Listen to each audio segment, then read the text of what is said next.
Welcome to the Eagle's Nest Youth Export Incubator, the most intense export capacity building platform. Tonight, the media has coined it the Alibaba of Africa. Our very first big customer is the government. 3 entrepreneurs face the judges. Not everybody is going to believe what you say. I think it's really in its infancy. It takes more than 60 years for it to grow. And only the best prepared will make it. Okay, those figures are very impressive. When you pitched, I really felt the vibe. This should be, a benchmark for people who come and present. This season of the Eagle's Nest is proudly brought to you by Zimtrade and EcoBank, the Pan-African Bank. First in the nest tonight is Paula Maroa, who is anxious at the idea of facing the judges. I am 26 years old and I'm the founder and managing director of Rukanda Pride. Oh my God, I'm so nervous. Okay.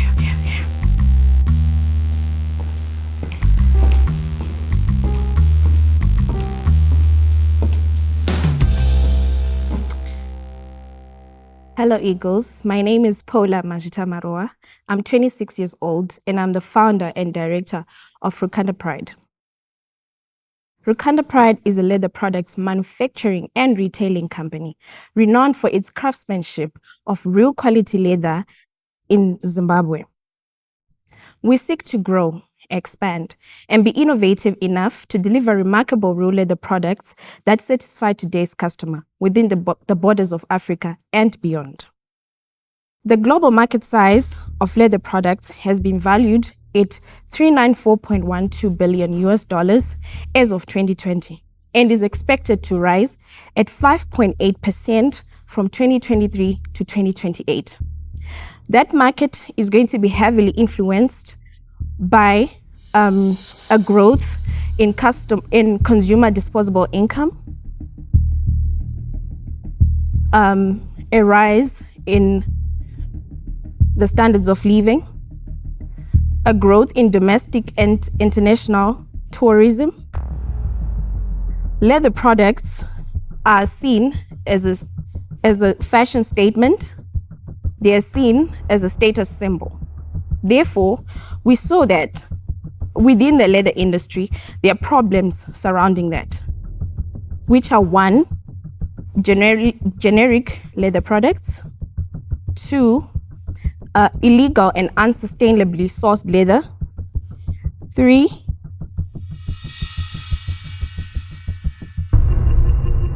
an unfortunate start for Paula as she is struggling with her pitch and can hardly craft a full sentence.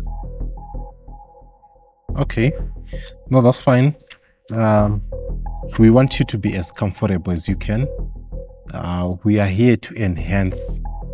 We are here to just try to get the best out of you. So you need to be as calm as you can. We just want to know currently what is your current revenue for the month and what is your current gross profit for the month. As we grow organically at a monthly turnover of 4,500 to 6,000 per month, we are leaving with a gross profit of around about 2,500. Okay, could you kindly bring the bag on top, the brown one? Leather products manufacturing for export is a very complex but lucrative industry. Paula will have to work hard to get things back on track with the judges and convince them of her export potential. What's your distribution channel? And probably you could end by telling us how much this bag you gave us roughly is. As part of our niche market, our very first big customer is the government. We have made bags for presidents and his presidium, ministers through various ministries. And recently, we went to the Zambia Agriculture and Commercial Show under Zimtrade, and I personally had a conversation with Minister of Small and Medium Enterprise, Honorable Elias Mubanga. I also had a conversation with the president of the Lusaka Chamber of Commerce, Mr. Alexandra Lawrence, and Her Excellency Dr. Charity Charamba, the ambassador of Zimbabwe to Zambia. They expressed interest in our bags, and we actually sold some to them. As for our distributorship, we do have brick and mortar store, e-commerce, and recently we signed a deal with 2 stores in Zambia, one at East Park Mall and one at Levi Manawasa Mall. Okay. And what is the rough average price of your products? Well, our briefcases and laptop bags range from $200. Right. So, given that you've actually gotten a bit of exposure, have attended expos, how would you see yourself growing through Eagle's Nest? To be very honest with you, this is a very good opportunity for us because we do have an export plan. Leather products, like I said, has a bigger market. I witnessed that when I went to Zambia. I witnessed that locally. So Eagle's Nest is going to be a stepping stone to our export plan. Okay. What's your production capacity? How many bags could you make in a month? In a month, we can make about 30 bags because we make a bag a day since we're into handcrafting of leather products. How long has your company been in existence? And From what's 2019. 2019. And how many employees do you have? Right now, I currently have 8 permanent employees, and I have 3 part-time. So once you reach that export market, do you feel, this seems like something that requires a very specific workmanship. Right. Do you feel you've got the capacity to train and be prepared to meet the demand that would come with that market? Definitely. At last, a much more confident and polished response from Paula as she assures them of the interest she has generated in Zambia. But is it enough for the judges? I'm really impressed with your workmanship, and already you've got an exposure and you've seen an export market already, and they like your product. And from the input you're getting from the judges, I think it's important you take that into heart and apply it into your existing product, because that's what Eagle Nest is all about. It's about amplifying you from where you are to where ultimately, as Zim Trade and Eagle Nest, is where we want you to be. So for me, I'm going to give you a yes, because I see the great potential you have. And I think it's a profitable business, which with some mentorship, definitely you can grow.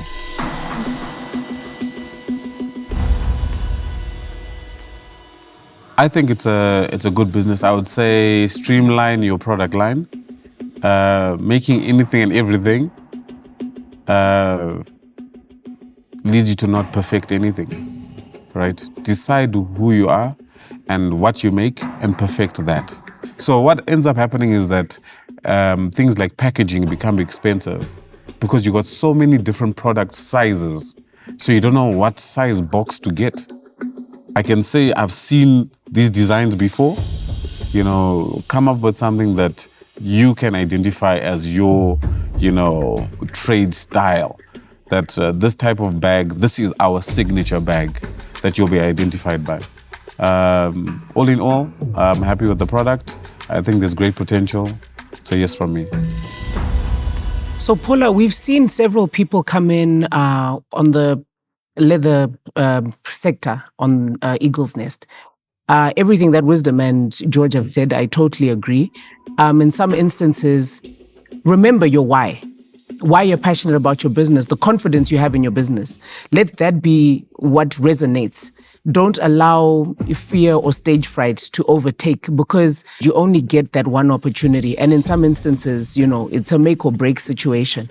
So definitely, I think you have a fantastic product that you're working on. Streamline it, as mentioned, just so that you also stand out. It's very, very important, but I wish you the best in the next round. It's a yes from me. All right. Well, I think most of the things my fellow judges have alluded to. Probably my issue now is on scalability of the business, because I think one bag per day might not be enough to sustain other complementary markets. But I think there is also need for you to move away from the organic growth so that you look for probably partners, you look for financiers, so that you are able to scale up the model? It's a yes from me, based on the quality of the bags and based on the inroads that we have also made in the foreign markets. Alrighty. Yeah. Congratulations. So congratulations, Paula. We'll see you in the next round. As you Thank you go so on, much. please start your pitch the way you finished. You're a lot more confident at the end, and that's how you should have started your pitch. So in the next round, make sure you come in ready, knowing you're here to do exactly what you came to do. And that will help you to actually convince us as judges to give you the thumbs up. Congratulations. Thank you so much. Thank you. In an amazing turn of events, the judges have seen enough export potential in Paula's business. The question that remains is, will she have the skin for the next round? Bit of a patchy start, but we got there. Yeah. It's the nerves. Yeah.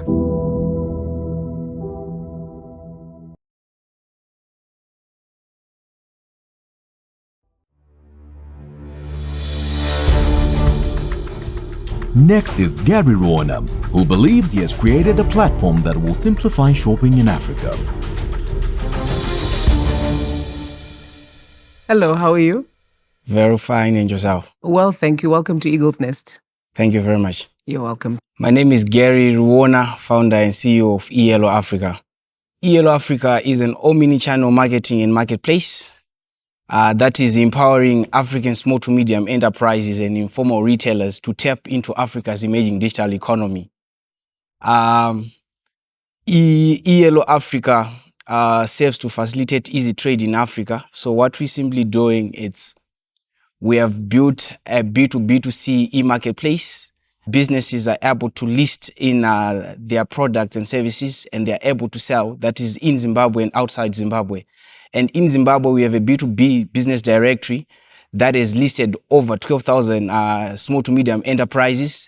And we have already tapped into Zambia, and we have closer to 1,000 listings already in Zambia. Thank you. You said you have 12,000 subscribers on your website. What's the traffic on a daily basis and a monthly basis? We mainly get unique visitors of close to around 4,500 unique visitors. The number, it changes time and time, but mostly that's the average number. So are any transactions actually done on your site, or is this a directory? So on the directory, that's when inquiries are generated. People are sending inquiries to different corporates, and then again, they're also able to make calls, see the profile. And then on the digital marketplace, that's when they are able to buy, send inquiries to the suppliers that are supplying the product and make purchases. So tell me exactly, I have a business, I like your numbers, you've got 12,000. What exactly is it that you're charging businesses to come on board? And how are you then making money out of this platform? So our subscription starts from 144 per month, per year, per annum. 144 what? $144 per annum for our bronze package, and then our gold package goes for 375, and then we have another one which is a premium, which goes for 785. So from the 12,000 users, how many are subscribed, and how much money have you made in the last year? We had 305 that subscribed, is paid up subscribers, and we had a 10 revenue of $91,200 in terms of our revenue. Okay, those figures are very impressive. So if you are to go into the next round of Eagle's Nest, I want you to just give me your brief expectations of what you want to learn or acquire through the program. All right. Already, I would say I've already started benefiting. We were in Zambia, and from the Zambia exhibition that we did, I managed to take our product there, and we managed to make sales of 2,700 in Zambia from the exhibition that we have done. And that's 5 clients that have signed up to our digital marketplace, wanting already to sell, which we are already working on. Okay, that's fantastic. Gary's stunning numbers have triggered enthusiasm in the nest as the export potential of his business become apparent. He appears to have made an impression on Nomvula.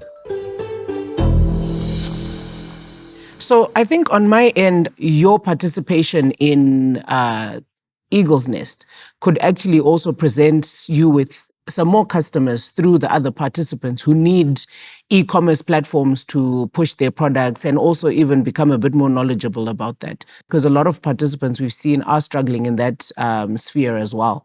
So it's a yes from me.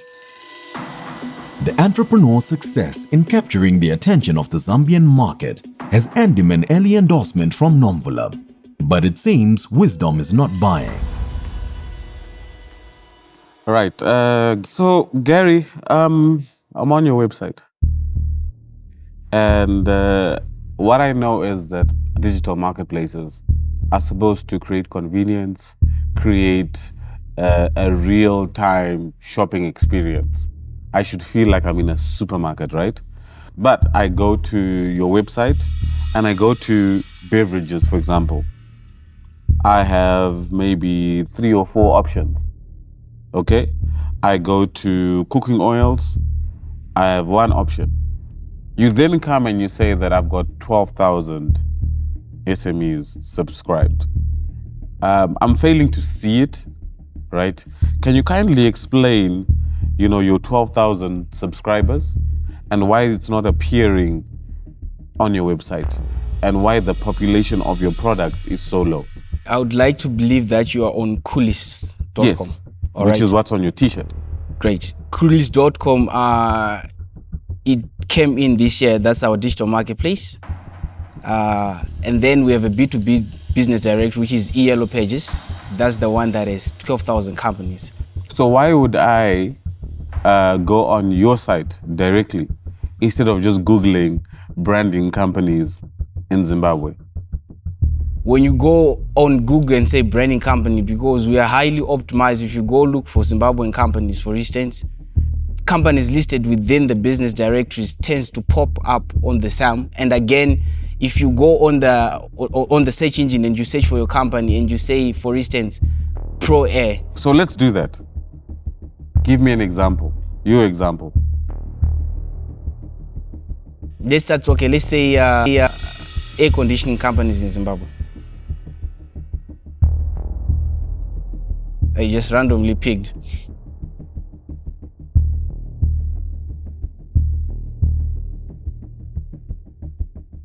All right, Gary, my search results show that Pro Air is at the top of the search. All right. However, it has nothing to do with you. In fact, your page does not appear on the first page. A damning assessment of Gary's business by Wisdom has left Nomvula questioning her earlier optimism.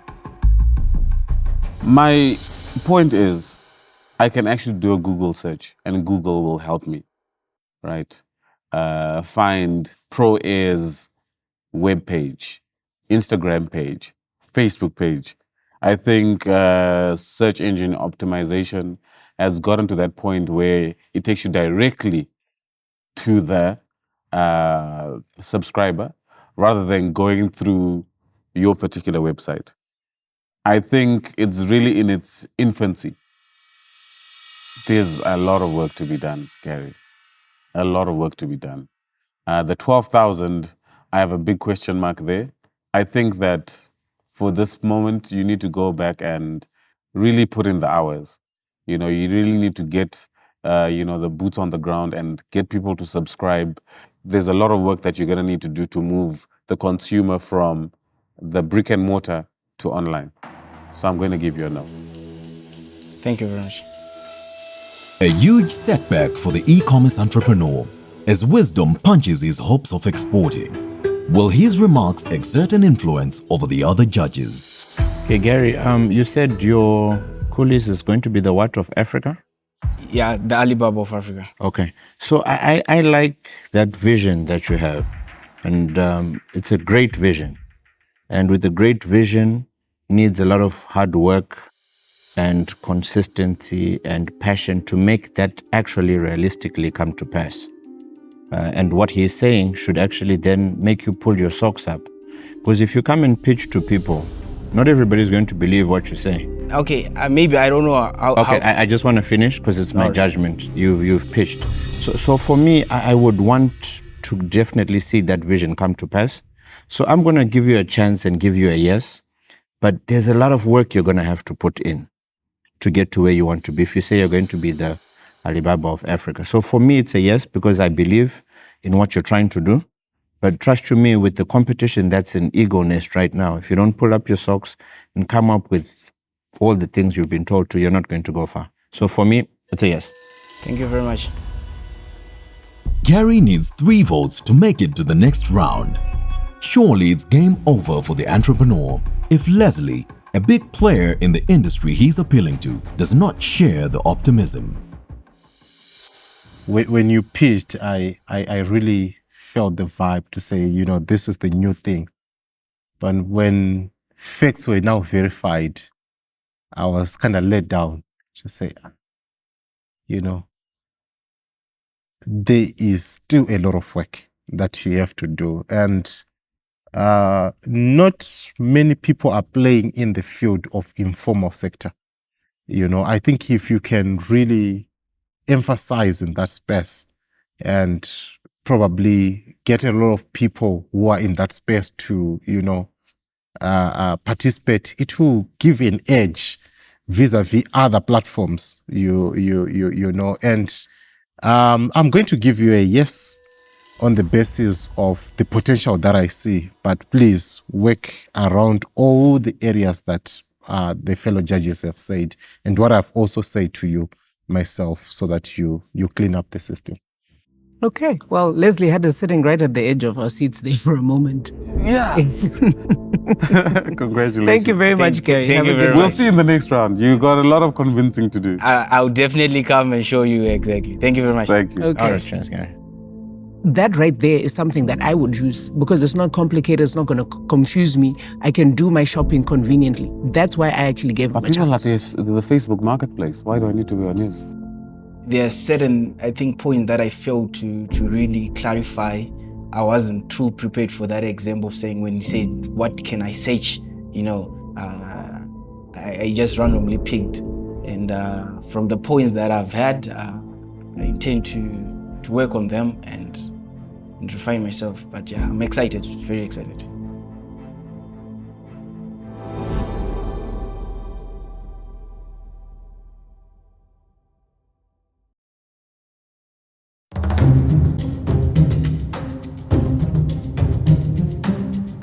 The next entrepreneur is pitching her business inspired by an incredibly versatile superfruit found in Zimbabwe.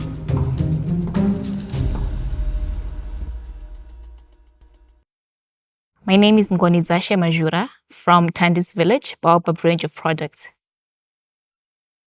Africa is the original source to 25% of the world's botanical species, grown in some of the richest landscapes on Earth, packed with high levels of nutrient-rich, ethically sourced produce to transform them into natural and health and beauty products. So we specialize in baobab products, value addition. As well, I hope you do know that the baobab tree was announced as superfood in 2016. It's packed with disease-fighting antioxidants. It has vitamin C 10 times in an orange. It has iron 4 times in spinach. It has calcium and also potassium. So we make products from the baobab fruit. We have baobab oil, we have baobab powder, we have baobab coffee, and we also have baobab pulp candy. So our products are handmade traditionally using urine mutswi, also known as mortar and pestle. Our current income revenue is mostly from the coffee, which is 35%, and then 20% from the baobab powder, 15% from the candy, and 30% from the baobab oil. But from our market analysis, we've seen that coffee, which is a beverage, has more market in Europe, Asia, and Northern America. And then actually, all of the baobab products have more value in those areas. So firstly, it's Africa has the lowest, and then the medium one. And then we also have the highest, which is Europe and Asia. So our baobab powder is mostly used for smoothies shakes, you can make bars, you can sprinkle it on salad, you can add it to water as a supplement. And then the coffee for your daily coffee routine. So instead of having it with caffeine, this is a healthier option for coffee. And then the oil for people with sensitive skin, eczema, scarring, stretch marks, it's also good for that. An impressive presentation by the entrepreneur. Now Nomvula wants to gain an understanding of how she sources her raw materials. My first question is, how long does it take for a baobab tree to grow? Because this looks like something you're ready to take on the world. It takes more than 60 years for it to grow. So as we are harvesting right now, we try and also plant new trees. Of course, we won't be able to watch them grow. Maybe our grandchildren will be able to make use of those trees. Okay, so currently right now, what is your production capacity in terms of how much of these products are you getting out? So in terms of quantities, the baobab coffee, we are producing at least 50 kgs a month. So we have ladies who come in from Chegutu and then they produce. So they only work for 14 working days in a month because of our distribution capacity at the moment. They cannot be working for the whole month. And then for the oil, we are currently distributing 5,000 meals. And then for the powder, it's 50 kgs a month as well. And then for the candy... 5,000 meals is 5 liters, right? Yes, if my that's mathematics right. is right. Yes, Okay. that's 5 liters. Okay. And then for the candy, it's 150 units of those 100 grams. So in terms of your market penetration, how are you selling the product? And who are you selling to? Okay. In terms of marketing, we are supplying Food Lovers Market Avondale, Food Lovers Market Greendale, and a few health shops in Zimbabwe. We have also started distributing in Zambia, mainly Tantika, and we're also trying to penetrate the ShopRite market. Tantika by East by Park East Park, Mall. yes. Oh, okay. By East Park, yes. So we are slowly penetrating the Zambian market. We've only just started this month. Yes. So is there a baobab tree plantation somewhere? So baobab trees are mostly found in hot regions. So your Binga area, Wange, Mutare, Chimanimani, and places like that. So we go out there to source them. How does that affect the price of your products? Like, for instance, if I want to buy these snacks, how much are these? It's $2, $2 US. They're $2 US? Yes. Okay, and then the coffees?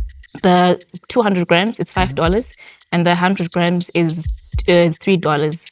So for something that's so unique and a tree that takes that long to grow, do you think your pricing points are where they need to be, or it's probably meant to become more of a premium product? They are where they need to be, because during that harvesting time, we also take time ourselves to just focus on harvesting during that period of time. So when we harvest, we're harvesting for the whole year.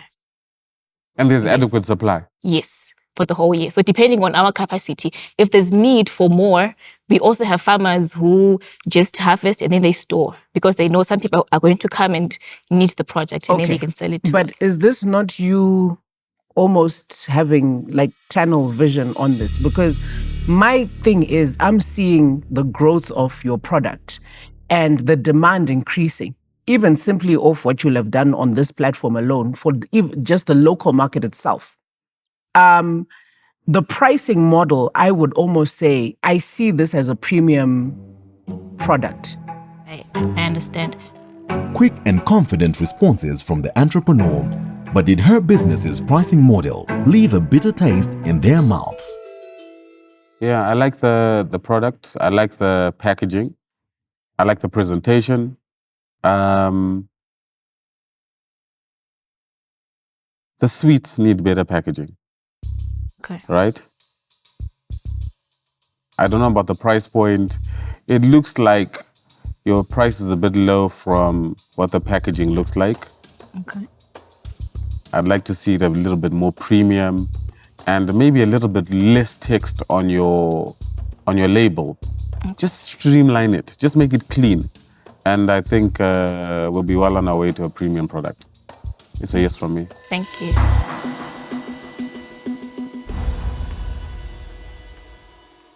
Well, I think there's good proof of concept. I think you have done very well.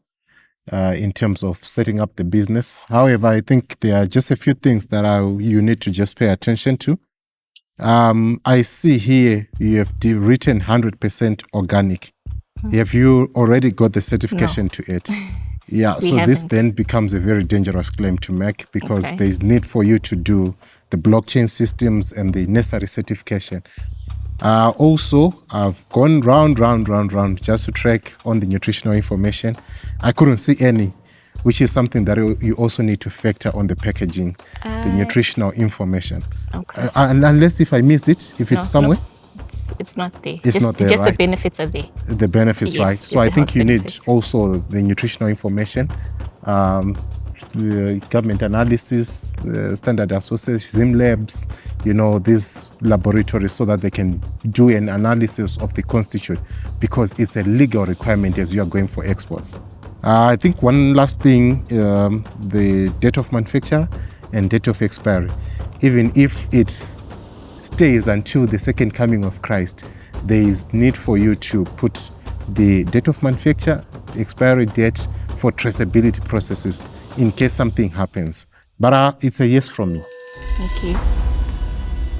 Food for thought as Leslie cites the lack of certification of the products, followed by vital business advice. Will the newly surfaced details sour her chances? I would also like to see somewhere on it where you have probably even see if you can get the endorsement of the Proudly Zimbabwean stamp on it, because I like the personalized touch of the different plays of the Rudo Rashe, and then the other one has the Aneni and the Shona plays that you've got on it. I think if you can get that Proudly Zimbabwean endorsement as well, that would be great for your product. So it's a yes from me. Thank you. Wow. So, I've seen a couple of contestants come on the show, and I really enjoyed your presentation. And this should be, a benchmark for people who come and present, somebody who's confident, who is going to answer exactly what we ask, who knows their product. And, for me, I'm going to give you a yes, because I believe that this is potential gold if you really work on it, because it's a unique product. You're just looking at the Zim market, but I'm looking at, imagine all those, benefits that you said. I mean, if, Russia, China, all these people get to know that, wow, this is coming from Zimbabwe. You can really make a lot with this. So I see you, being one of the great contenders if you really perfect and work on this and keep your cool and really see how you can maximize all these amazing points you've got from the judges. So congratulations. You're going on to the next round. Thank you. One last thing. Let's have consistency on your logo. I see a green, I see a brown there. Okay. All right. Alrighty. Thank you very much. Thank you all the very best for much. the rest of the competition. Thank you. Okay. Ngonizashe made it to the next round with 4 yeses, leaving an impression on the judges with her presentation. So it was pretty great. I was nervous, but it went pretty well. It was well presented. Well presented. No, Very well presented. After the moment she finished presenting, I was good with my... We had all our answers. No, Yeah. we had all. Yeah. There's not a lot of work. Yeah, I mean, look at the presentation. There's the effort there. definitely. Color You can tell. coding. It's clear. Yeah. It's clear.